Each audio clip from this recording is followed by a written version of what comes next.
a lot of fun songs coming up. अभी मुझ में कहीं बाकी थोड़ी सी है जिंदगी.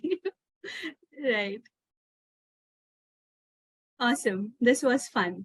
So let's move on to our next session.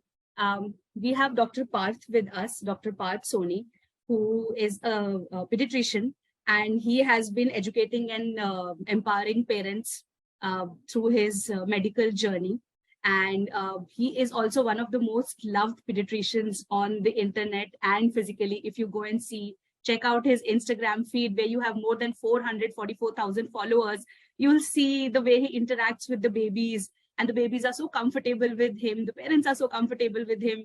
It fills you with joy to see the kind of content that he has been creating, the kind of work that he has been doing, and the kind of comfort that kids feel around him. He has been associated with Nimaya Hospitals, which is one of the most popular hospitals here in Gujarat and all over India when it comes to fertility treatments, other gynecology related issues, and childbirth. Welcome, Dr. Parth. I'll hand the podium over to you now. Take it up from here, please.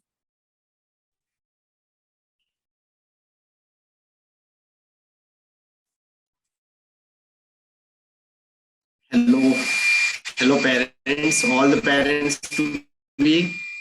Congratulations first of all. Very happy to have this opportunity to educate all of you. Thank you so much. So let me share my screen first.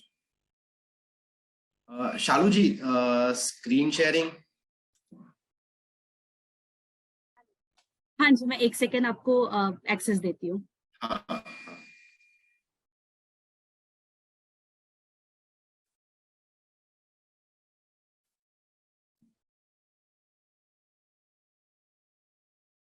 Try करें, अभी आप कर सकते हैं. Yes.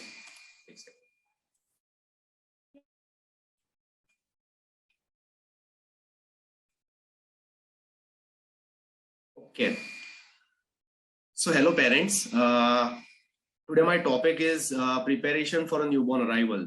So there are a lot of queries I feel all the mothers have when they are pregnant. There are a lot of queries. Even all the dads have also a lot of queries that are still unsolved in your mind.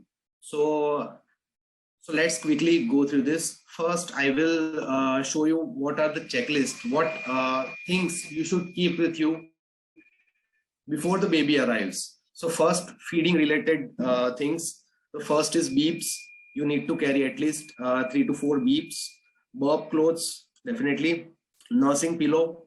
Nursing pillow will give you a very comfort breastfeeding. Breast pump. So this is why I have written, because I see a lot of mothers who are giving breast milk. Somehow, sometimes they want to they don't want to give breastfeeding. So at that time, you can express out the milk and you can store them in milk storage containers. So there are 2 to 3 types of milk storage containers available there. One is plastic container, other is glass containers. In plastic containers, you can take BPA-free containers. If you have decided that you want to give formula milk, then do prepare for the formula. Get the katori spoon, which is the ideal method of giving milk. Second, bottle feeding, which is not the ideal but the most convenient method of feeding. Bottle sterilizer, bottle brush, and liquid soap. These are all the things related to feeding which you need to have. Diaper related things like bunch of diapers, diaper bags, barrier creams. Barrier cream, most importantly, it should contain zinc oxide. I have written one brand name, that is Rash Free Cream. You can take any cream, you can apply any cream and make a thick layer whenever you use the diaper. Before applying diapers, you need to do a thick barrier cream. You need to apply that thick barrier cream over the bump area. Then then how to clean the stool. So most important, the best way to clean private part is you can use cotton cloth, or you can use cotton which is soaked in warm water to clean the bottom. You can use wet wipes also, but it should be unscented and non-alcoholic. then changing pad. Then other things which needs which you need to have, that is the during bath time. First is infant tub, then baby soap or body wash, soft hairbrush, towels, wash clothes. Okay.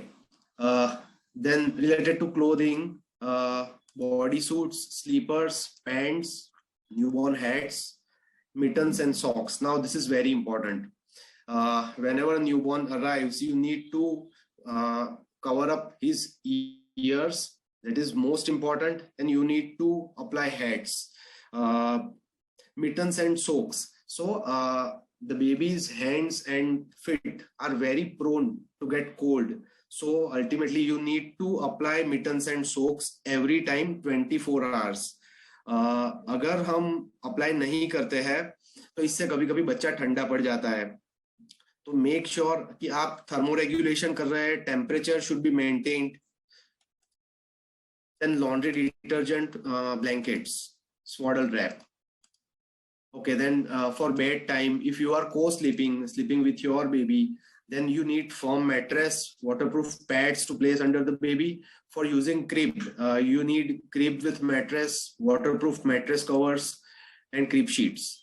Now, this list you can get from any online site, but the main thing which I need to tell is that will come in the next slide. The infant seat, stroller, nail clipper, nail trimmer, bulb syringe for mucus suctioning, baby thermometer, pacifier. I will discuss yes or no. Rattles. So what are the common questions which we get in newborn period? So first, how to hold a baby. So आप बच्चे को hold कैसे करेंगे? तो आप baby को, सबसे important, बच्चे में नेक कंट्रोल नहीं होता है, तो बच्चे का नेक जो होता है वो नीचे गिर जाता है. अगर आप नेक कंट्रोल यहाँ से पकड़ते नहीं हो बच्चे को, तो आपको सबसे पहले यहाँ से नेक एरिया से बच्चे को अच्छी तरह से पकड़ना है. बाद में बम्प एरिया को इस तरह से पकड़ना है और इस तरह से आप बच्चे को होल्ड करिए.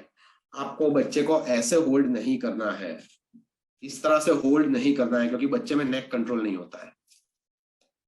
So second question, how to know my breast milk supply is sufficient? तो आपको कैसे पता चलेगा कि आपका breast milk supply sufficient है? तो इसके लिए तीन चीजें हैं. फर्स्ट, आपका बच्चा ब्रेस्ट फीडिंग करने के बाद अच्छी तरह से 1.5 से 2 घंटे की स्लीप लेना चाहिए. Second, baby should pass urine more than 6 to 8 times in 24 hours. And third, the most important is weight gain. अगर आपका बच्चा अच्छी तरह से weight gain कर रहा है तो इस कंडीशन में आपको यही समझना है कि आपका ब्रेस्ट मिल्क सप्लाई सफिशिएंट आ रहा है. Then how to burp a baby? तो there are 3 methods of burping a baby. सबसे पहली मेथड, आप बच्चे को ये पोजीशन में रखिए और बच्चे का जो टमी एरिया है, मोस्ट इंपॉर्टेंट टमी एरिया, उसे टैप करना है. यहाँ पे नहीं टैप करना है, टैप नहीं करना है, बैक नहीं टैप करनी है, आपको लोअर बैक पे टैप करना है. और इस तरह से फर्म प्रेशर के साथ टैप करिए जिससे कि मुंह से गैस निकल जाए. सेकेंड पोजीशन जो है वो हम बच्चे को इस तरह से बिठा के नेक सपोर्ट करने के बाद यहाँ पे टैप करते हैं. और थर्ड पोजीशन जो है वो बच्चे को हम इस तरह से लेटा के एंगल पे रख के यहाँ से नेक सपोर्ट करके बैक पे इस तरह से टैप करते हैं. ठीक है, तो these are the 3 methods how to burp your baby. The next question,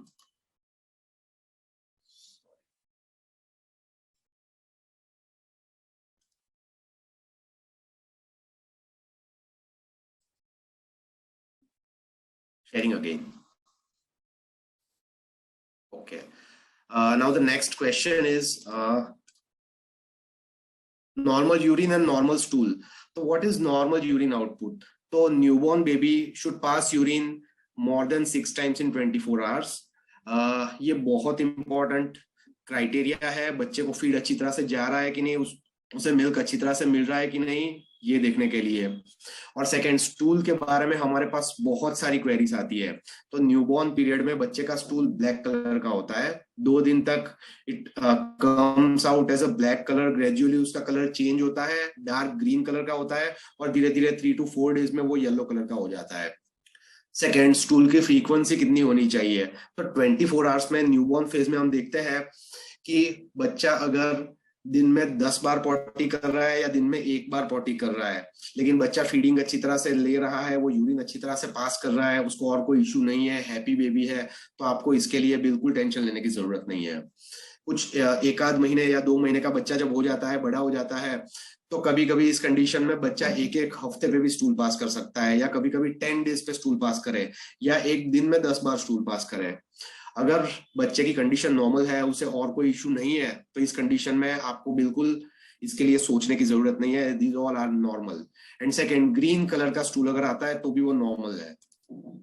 how to clean private parts of the baby, कैसे प्राइवेट पार्ट को क्लीन करेंगे? Most important question. आपको पहले यूरिन वाला एरिया क्लीन करना है, बाद में बम पॉटी वाला एरिया क्लीन करना है। तो ऊपर से नीचे क्लीन करना है, सबसे इंपॉर्टेंट, ऊपर से नीचे क्लीन करना है, नीचे से ऊपर क्लीन नहीं करना है। आप पहले उसका पॉटी वाला एरिया क्लीन करोगे और बाद में वाइप्स को ऊपर ऊपर की साइड ले जाओगे, तो इस कंडीशन में स्टूल का एरिया यूरिनल एरिया में टच होता है, वहां से इन्फेक्शन स्प्रेड होता है और यूरिन इन्फेक्शन होता है। ज्यादातर फीमेल की बात करूं, फीमेल बेबीज की, तो उस कंडीशन में ये बात का बहुत ज्यादा ख्याल रखना है। Okay, next question, how to take care of umbilical cord. Umbilical cord क्या क्या करेंगे? तो सबसे पहले बर्थ के बाद आप देखोगे कि आपके बच्चे के अम्बिलिकल एरिया में कॉर्ड रहता है। ये कॉर्ड जो मदर से कनेक्टेड रहता है वो हम कट कर देते हैं और उसको क्लैंप कर देते हैं। तो ये अम्बिलिकल कॉर्ड पे आपको कुछ भी अप्लाई नहीं करना है। It should be kept dry for a week. आप उस पर कुछ ऑयल अप्लाई मत करो, कुछ भी मत करो, तब तक आपको बच्चे को बात भी नहीं देना है। तो अम्बिलिकल कॉर्ड को ड्राई रखना है, और आपके पीडियाट्रिशियन नियोस्पोरिन या कोई भी एक एंटीबायोटिक पाउडर आपको प्रिस्क्राइब करेंगे, जो कि आपको अप्लाई करते रहना है। और अम्बिलिकल कॉर्ड अपने आप से गिर जाता है, मोस्टली 7 to 10 डेज में गिर जाता है, और बाद में वहां पे नियोस्पोरिन पाउडर या कोई भी एंटीबायोटिक पाउडर आपको 4-5 दिन के लिए अप्लाई करना होता है। Then when to start bath and massage. तो बात वाला आंसर मैंने ऑलरेडी दे दिया कि आपको अम्बिलिकल कॉर्ड गिरने के बाद ही बच्चे को नहलाना स्टार्ट करना है, उससे पहले मत नहलाइए, क्योंकि उससे पहले नहलाने से कभी कभी अम्बिलिकल कॉर्ड का इन्फेक्शन हो सकता है और बच्चा सीरियस भी हो सकता है अम्बिलिकल कॉर्ड थ्रू इन्फेक्शन की वजह से। और मसाज कब से स्टार्ट करना है? डेफिनेटली उसका आंसर भी यही है कि अम्बिलिकल कॉर्ड अच्छी तरह से फॉल कर जाए, बाद में ही आप मसाज स्टार्ट करिए। मसाज के लिए कौन सा ऑयल यूज करेंगे? तो प्रेफरेबली कोकोनट ऑयल यूज करिए, और ठंडियों की सीजन में आलमंड ऑयल यूज करिए। Now how to clean ear. Ear clean कैसे करेंगे? ईयर में कभी भी न्यूबॉर्न्स में या किसी भी बड़े बच्चे में ईयरबड्स अंदर नहीं डालना है, इससे कभी कभी ईयर ड्रम की इंजरी हो जाती है। इसलिए ईयर को आप बाहर से ही क्लीन करिए, बाहर के एरिया में या फिर अंदर के एरिया में अपनी फिंगर से ही क्लीन करिए। ज्यादा अंदर कुछ डालने की जरूरत नहीं है, क्योंकि अंदर का जो वैक्स होता है वो प्रोटेक्टिव लेयर होता है, जो एक्चुअल में प्रोटेक्शन देता है, बहुत सारे इन्फेक्शंस अंदर नहीं जाए उसके लिए। नेक्स्ट क्वेश्चन इज, ईयर या नोज में ऑयल डालना चाहिए कि नहीं डालना चाहिए? बिल्कुल नहीं, इससे ईयर या नोज में इन्फेक्शन भी हो सकता है। What is the responsibility of a dad? तो जो भी डैड है यहाँ पे, अगर कोई ऑनलाइन है तो डेफिनेटली मैं आपको बताना चाहूंगा कि डैड की रिस्पॉन्सिबिलिटी सबसे इंपॉर्टेंट इज बर्पिंग। बर्प कराइए आप, ये आपको करना है। मदर फीड कराती है, डैड को बर्पिंग कराना है। डैड को बाकी सब चीजों का ख्याल रखना है। बच्चा अगर फंसी है, रो रहा है, तो डैड को हाथ में ले लेना है और शांत करना डैड का काम है, क्योंकि मदर ऑलरेडी बच्चे के पीछे बहुत सारी रिस्पॉन्सिबिलिटीज लेके खड़ी है, वो बहुत काम कर रही है ऑलरेडी, तो डैड को इतना तो करना ही है। तो ये 2 डैड की मेजर रिस्पॉन्सिबिलिटीज है। Then what is the single most important thing you can do for your baby? तो ये क्वेश्चन मुझे बहुत अच्छा लगता है इसका आंसर देना। तो क्या ये ब्रेस्ट फीडिंग है? बिल्कुल नहीं। सबसे important thing is bonding with your child. Bonding, you have a good bonding, you need to have a good bonding with your baby. आपका बच्चा आपसे कुछ छुपाना नहीं चाहिए।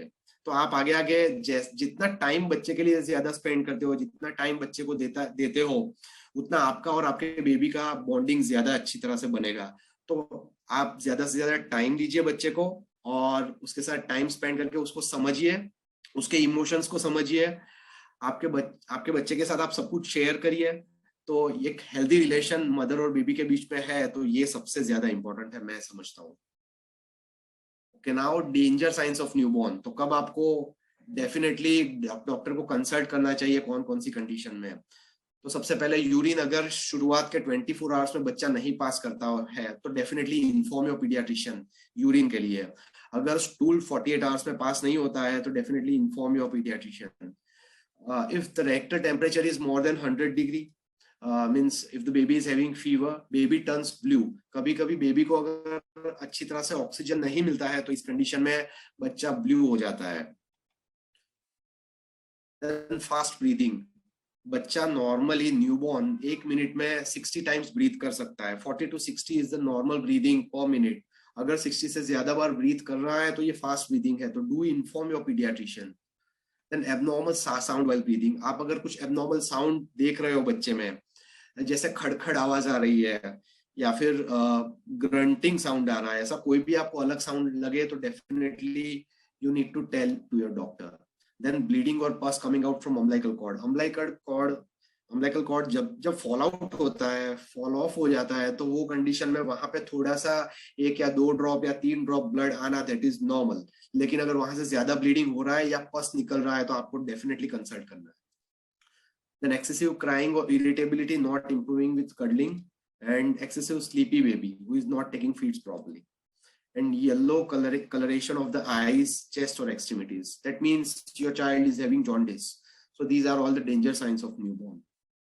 So do consult your doctor. अगर आपका बच्चा अच्छी तरह से फीड ले रहा है, उसको और कोई प्रॉब्लम नहीं है, हेल्दी बेबी है, वॉमिटिंग नहीं हो रही है, तो इस कंडीशन में आपको कोई प्रॉब्लम, कोई टेंशन लेने की जरूरत नहीं है. लेकिन कभी भी ये साइंस दिखे कि आपके बच्चे का आपको कलर अलग लग रहा है या फीड नहीं ले रहा है, वॉमिटिंग कर रहा है, स्लीपी लग रहा है बच्चा, ब्रीदिंग उसका फास्ट लग रहा है, ऐसे कोई भी साइंस आपको लगे तो definitely you should consult your doctor. So thank you. अगर आपको कोई भी क्वेरी है तो you can do comment. Thank you, Dr. Parth. There are a few questions. I think 1-2 question important है which we can take up. Someone is asking about gripe water, janam ghutti, mulgi ghutti जो होती है. Is it safe to be given to kids? So can you say something about that? Okay, gripe water इसलिए क्योंकि gripe water पहले के जमाने में alcoholic आता था. अभी रिसेंट जो ग्राइप वाटर आता है that is non alcoholic, but non alcoholic gripe water में भी उन्होंने शुगर ऐड किया है. जब शुगर हम न्यूबॉर्न में देते हैं तो इससे फ्यूचर जो डेंटिशन होता है वो ठीक नहीं होता है. सेकेंड, जो बच्चे का शुगर होता है वो फास्टली रेज्ड होता है, फिर फास्ट कम होता है, फास्ट रेज हो जाता है, फिर फास्ट कम हो जाता है. तो ये जो चेंजेस है शुगर लेवल्स के, इससे बच्चे का जो हार्मोनल सिस्टम है उसमें प्रॉब्लम हो जाता है. एक मिनट, मेरा आ रहा है कनेक्शन ठीक से? Am I audible? We can hear you. Yes, yes. और जो रिसेंट ग्राइप वाटर में और एक इंग्रेडिएंट होता है वो है सोडा बाइकार्ब. अगर सोडा बाइकार्ब है तो ये एक्चुअली हम जो सोडा पीते हैं उसमें सोडा बाइकार्बोनेट होता है. तो ये सोडा बाइकार्बोनेट हम न्यूबॉर्न को दे रहे हैं, तो it is very harmful. It can lead to gastric ulcers. तो इस कंडीशन में ग्राइप वाटर नहीं देना है. जन्म गुट्टी जो है, जन्म गुट्टी में बहुत सारी हर्बल मेडिसिन होती है और साथ में ड्राई फ्रूट्स होते हैं. तो जन्म गुट्टी से प्रॉब्लम ये होता है कि 6 महीने से कम एज वाले बच्चे का इंटेस्टाइन मिल्क के अलावा और कोई भी चीज एक्सेप्ट नहीं कर सकता है. तो अगर ऐसी कोई चीज बच्चे को हम देते हैं तो डेफिनेटली उससे इंटेस्टिनल इश्यूज आ सकते हैं, उसको कॉलिक हो सकता है, एब्डोमिनल डिस्कम्फर्ट हो सकता है. इसीलिए जन्म गुट्टी भी नहीं देना है. Okay, so to sum it up, basically in previous years alcohol hota tha and that is why it was not safe. Although these years it's not based on alcohol, but still there are ingredients like sugar and other ingredients which can harm your babies and can cause allergies, so it's not safe to give. The other thing is that it is not FDA approved. FDA means Food and Drug Association. So अगर FDA उस पर monitoring कर रहा है तो definitely उस पर studies हुई होती है, उसकी साइड इफेक्ट्स के बारे में जाना जाता है. लेकिन ये सब के अंडर ग्राइप वाटर नहीं आता है क्योंकि वो gripe water over the counter medicine है. वो ऐसे ही प्रिस्क्राइब किया जाता है, ऐसे ही दिया जाता है सभी मेडिकल स्टोर्स में. तो उस पर कोई FDA का कंट्रोल नहीं है. So that is the reason. Right. Dr. Parth, I would also like to ask one question, and this is coming from me as a mother also and as a Super Bottoms employee as well. Like we keep on hearing a lot about disposable diapers and the harms of that. and like why cloth is something which is good for kids, at least in the initial few years when the diapering journey starts. So can you throw some light on that? Like what are the either harms of disposable or why cloth should be preferred? Correct. मैं तो ये बोलूंगा कि ideally diapers का use ही नहीं करना चाहिए। Ideally you should not use diaper. So always कोई भी चीज हम देखते हैं तो उसमें एक आइडियल रास्ता होता है, एक आइडियल रास्ता होता है, और एक जो होता है वो कुछ जिसमें हमें कुछ कंफर्ट मिलता है वैसा रास्ता होता है, कन्वीनियंट रास्ता होता है। लेकिन अगर आइडियली देखें तो हमें यूज करना ही नहीं चाहिए डेफिनेटली, बट सभी आइडियल प्रैक्टिकली पॉसिबल नहीं होता है। तो इस कंडीशन में डेफिनेटली आप डाइपर्स का यूज कर सकते हो, मैं ऐसा समझता हूँ। मेरे हिसाब से जो डिस्पोजेबल डाइपर्स रहते हैं उसमें बहुत ज्यादा केमिकल्स रहते हैं, और ये केमिकल्स से हम बहुत कॉमनली डाइपर रैश देखते हैं। कंपेयरिंग टू दैट, अगर हम क्लोथ डाइपर्स को यूज करते हैं तो डेफिनेटली डाइपर रैश हमें बहुत कम देखने को मिलते हैं वो जगह पे। और अगर क्लोथ डाइपर में भी साथ में अगर आप बैरियर क्रीम का अच्छी तरह से यूज कर रहे हो तो डेफिनेटली ये कंडीशन में मैं समझता हूँ भी किसी भी बच्चे को कोई इशू नहीं आने वाला है डाइपर रैश रिलेटेड। तो या डेफिनेटली मैं ये समझता हूँ कि cloth diaper is always a better option than the disposable diapers, क्योंकि बहुत सारे केमिकल्स होते हैं और ये केमिकल्स की वजह से डेफिनेटली वहां पे हम कभी कभी बर्न इंजरीज भी देखते हैं, और स्किन एक्सकोरिएशन हो जाता है, स्किन पूरी वहां से निकली हुई होती है। ये डेफिनेटली ये साइड इफेक्ट्स हम देखते हैं, बट वो भी बच्चों पे डिपेंड करता है। कुछ बच्चों में उससे रिएक्शन होता है डाइपर एरिया में, कुछ बच्चों में नहीं होता है। तो it is totally dependent on your child's skin immunity, the skin barrier, totally वहां पे क्या मॉइस्ट है, कितना मॉइस्चर है उसकी स्किन में, उस पर भी ये बहुत ज्यादा डिपेंड करता है। अगर उसकी ड्राई स्किन है बेबी की तो इस कंडीशन में डाइपर से ज्यादा प्रॉब्लम्स आते हैं। अगर आपके बच्चे की स्किन मॉइस्ट है तो एवरी चाइल्ड इज डिफरेंट, तो different diapers will suit your child, but cloth diaper is always a better option. There are also some questions related to bathing and soaps, like how frequently baby should be bathed. Is it okay to use soap for cleaning the private parts of the body? Those kind of questions. Can you say something about that? Correct. Private parts should be cleaned without soap. उसे वहां पे सिर्फ water से ही clean करिए private parts, वहां पे soap apply नहीं करना है। क्योंकि क्या रहता है कि वहां से हमारा मतलब बेबीज का जो वजाइना होता है वो एरिया जो होता है वो बहुत सेंसिटिव होता है। वहां पे अगर कुछ ऐसी चीज अगर टच होती है तो बच्चे को बहुत ज्यादा पेन होता है। तो वहां पे आपको अप्लाई करने की जरूरत नहीं है, वो क्लीन वाटर से आप क्लीन कर सकते हो। बाथ की फ्रीक्वेंसी आपको एवरी ऑल्टरनेट डे रखनी है। आप ऑल्टरनेट डे बेदिंग कराते हो तो ये मैं समझता हूँ कि नॉर्मल है। बहुत ज्यादा बेदिंग कराने की जरूरत नहीं है, क्योंकि अल्टीमेटली जितना ज्यादा हम बच्चे को बाथ देते हैं उतना ही उसकी स्किन ज्यादा ड्राई हो जाती है।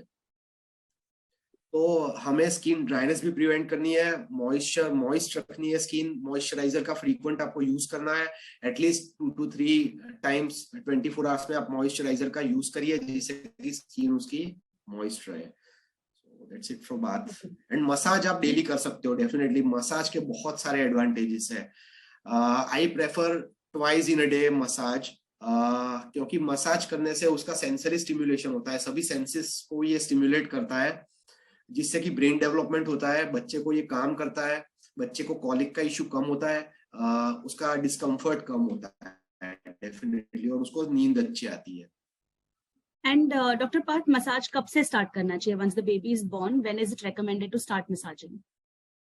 आइडियली अगर मैं कहूँ तो 2 महीने के बाद स्टार्ट करना चाहिए मसाज, एटलीस्ट 1.5 मंथ्स के बाद आइडियली मसाज स्टार्ट करना चाहिए। लेकिन आप जल्दी भी कर सकते हो, लेकिन at least umbilical cord fall off हो जाता है बाद में स्टार्ट करिए, क्योंकि अम्बिलिकल कॉर्ड अगर है और मसाज स्टार्ट किया तो वहां पे इन्फेक्शन लग सकता है। तो सबसे प्राइम इंपॉर्टेंस हमारा इनिशियल डेज में यही रहता है कि अम्बिलिकल कॉर्ड को अच्छी तरह से केयर की जाए, वहां से इन्फेक्शन मेरे बच्चे में नहीं जाना चाहिए। Okay. And till what age should the massages be given? मैं समझता हूँ कि 2 साल तक हम मसाज कर सकते हैं, उसमें कोई इशू नहीं है। उससे ज्यादा भी कर सकते हैं, उसमें भी कोई इशू नहीं है। Massage is always beneficial for my child, so it will always remain a beneficial thing for my child. तो 2 साल तक आप बिल्कुल कर सकते हो। And there is a question regarding teething, although this starts a little later, but someone is asking how to help the baby with teething. Okay, so देखो teething के लिए ऐसा है कि बहुत सारी मेडिसिन आती है। आप कहीं पे भी मेडिकल स्टोर में जाओगे, वो आपको 3 टाइप की होम्योपैथिक मेडिसिन देंगे, 2 टाइप की एलोपैथिक मेडिसिन भी दे देंगे। तो मैं समझता हूँ कि टीथिंग एक नेचुरल प्रोसेस है, इसको एक नॉर्मल प्रोसेस की तरह सोचिए। ये कोई एबनॉर्मल थिंग नहीं है कि कुछ हमारे बच्चे के साथ कुछ अलग हो रहा है। एक नॉर्मल लाइफ की प्रोसेस है जिसमें बच्चे को जाना ही है, वो टीथिंग होने ही वाला है। तो आपको उसके लिए कोई अलग से इंटरवेंशंस करने की मैं समझता हूँ कोई जरूरत नहीं है। 2-3 चीजें बच्चे को सूथ करने के लिए कर सकते हो। एक तो आप सिलिकॉन या वुडन टीथर दे सकते हो। सेकेंड, बच्चे का गम्स जो है उसकी आप मसाज कर सकते हो। Gum massage is the most beneficial in teething.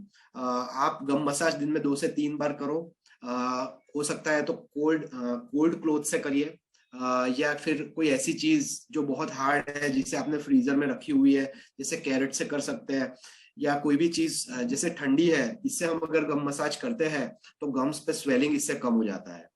So gum massage and teethers, ये 2 मेरे हिसाब से रिकमेंडेशंस है। इसके अलावा मेडिसिन में पैरासीटामोल दे सकते हैं अगर बहुत ज्यादा बच्चे को टीथिंग की वजह से इश्यूज हो रहे हैं तो, अदरवाइज उसकी भी जरूरत नहीं है।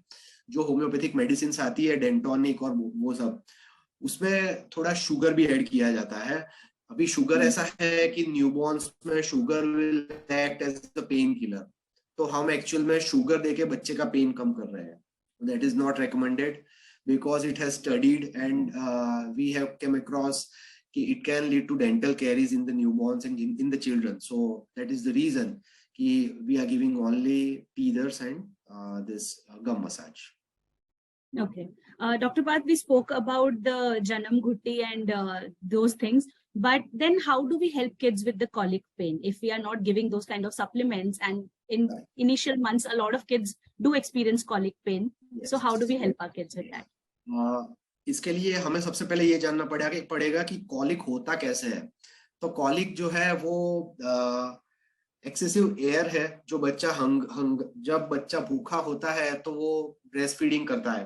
अभी जब ब्रेस्ट फीडिंग करता है तो आसपास में बहुत सारी एयर भी स्वॉलो कर लेता है। अब जब ये एयर बच्चे ने स्वॉलो कर ली, वो स्टमक में एंट्रैप हो जाती है। जैसे ही एंट्रैपिंग होता है वो बाहर नहीं निकल पाती और ये स्टमक के अंदर ही रहती है। स्टमक में से बाद में इंटेस्टाइन में जाती है, स्मॉल इंटेस्टाइन, लार्ज इंटेस्टाइन, और बाद में वो बाहर निकलता है फार्टिंग के जरिए। तो अगर हम किसी तरह से बच्चे के स्टमक में से एयर निकाल सके तो कॉलिक का इश्यू कम हो सकता है।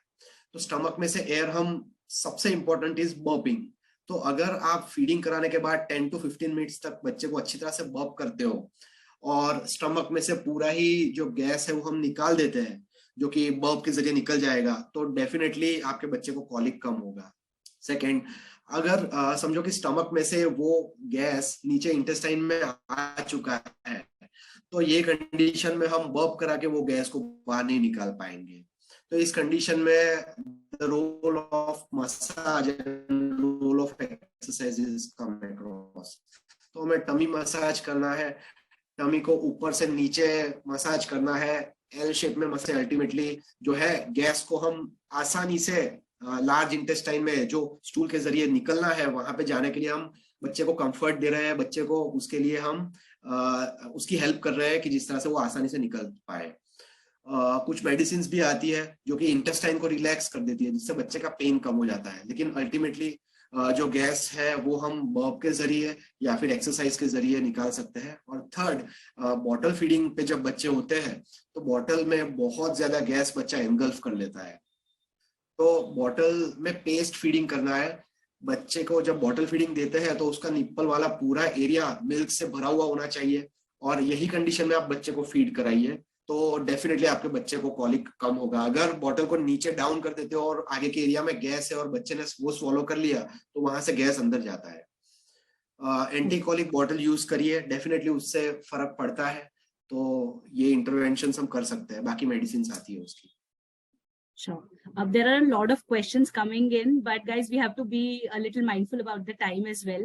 And our next जस्ट एक क्वेश्चन, एक अभी मैंने पढ़ा कि पेसिफायर का यूज करना चाहिए या नहीं करना चाहिए, ये मैं बात करने वाला था लेकिन रह गई। तो pacifier ideally you should not use, but definitely एक कन्वीनियंट रास्ता भी हम ढूंढते हैं, तो इस रीजन से हम डेफिनेटली पेसिफायर का यूज कर सकते हैं। लेकिन मेक श्योर कि 3 to 4 वीक्स के बाद ही पेसिफायर का यूज करो। इनिशियली बर्थ के बाद तुरंत से पेसिफायर नहीं देना है। अगर ऐसा करते हैं हम तो बच्चे को निप्पल कंफ्यूजन होता है, बच्चा पेसिफायर और ब्रेस्ट के निप्पल के बीच में कंफ्यूज रहता है और अल्टीमेटली पेसिफायर के निप्पल पे ज्यादा वो अट्रैक्शन दिखाता है। फिर पेसिफायर, और अगर आपने साथ में बॉटल भी इंट्रोड्यूस कर दी तो बच्चा बॉटल से ही दूध पीता है, फिर ब्रेस्ट फीडिंग ठीक से नहीं करता है। तो ब्रेस्ट फीडिंग अच्छी तरह से एस्टेब्लिश हो जाता है 3 to 4 वीक्स में, बाद में आप पेसिफायर का यूज कर सकते हो। पेसिफायर का यूज आपने स्टार्ट किया तो आपके माइंड में ये बात आपको जरूर से रखनी है कि 6 से 12 महीने के बाद आपको पेसिफायर छुड़वा देना है, और 2 साल के बाद तो बिल्कुल पेसिफायर का यूज नहीं करना है। क्योंकि अगर 2 साल तक हम यूज करते हैं, 2 साल के बाद अगर पेसिफायर का यूज करते हैं तो बच्चे को डेंटल माल ऑक्लूजन होता है, बच्चे के जो टीथ है वो आगे के साइड रह जाते हैं और उसका अलाइनमेंट जो है वो मिस अलाइंड हो जाता है। तो ये रीजन है। और दूसरा, बच्चे इसकी वजह से डेंटल इन्फेक्शंस और हाइजीन का भी इश्यू रहता है पेसिफायर में। उसको बहुत ही अच्छी तरह से क्लीन करना रहता है, स्टरलाइज करना पड़ता है। अगर ये सब नहीं होता है तो बच्चे को इन्फेक्शन हो सकते हैं और gastritis, gastroenteritis, loose. Right. So these are very important points to be considered. Correct. बहुत सारे questions हैं अभी भी, but I would encourage all of you to go follow Dr. Parth on his Instagram handle, and you can book a consultation with him, ask your questions there. I see a lot of questions related to massaging, sleep, thumb sucking, but I think those are very specific one-on-one questions. So thank you, Dr. Parth. Thank you for being with us today. It was a very nice, interactive and informative session. Thank you for joining us.